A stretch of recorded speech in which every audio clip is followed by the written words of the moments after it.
Кога државата потврла, граѓаните се мобилизираат. Секојдневно за лекување на деца и возрастни во странство рака подаваат токму тие.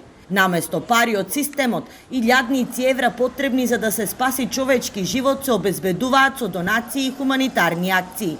Штипјани повторно на дело ќе ја покажат својата солидарност. Од денеска, дел од паркинг на платата ќе завршува на сметка на Солидарниот фонд, општинско тело кој финансиски ќе помага на оние штипјани на кои помошта им е најнеопходна.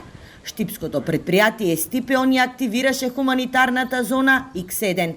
Со цел да покажеме како многу пати до сега дека Штип е град на солидарноста, град на хуманоста, да подигнеме свеста на граѓаните да ја користат овие паркинг позиции, како и да ја актуализираме потребата од Солидарниот фонд. На различни локации во градот креативно ќе бидат одбележани 131 паркинг места. Картата за паркирање на овие места ќе биде поскапа. За нив ќе се наплаќа 30 денари за првиот и по 30 денари за секој нареден час. Граѓаните ќе плаќаат преку SMS порака, а на овие места нема да важат повластени месечни карти.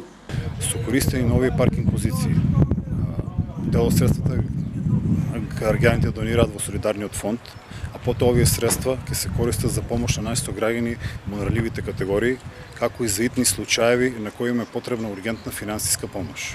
Идејата формирање на Солидарниот фонд во Штип се иницираше пред 6 години по големата хуманитарна акција, кога градот се сплоти и обезбеди 40.000 евра за малата Валерија која требаше да се лекува во странство.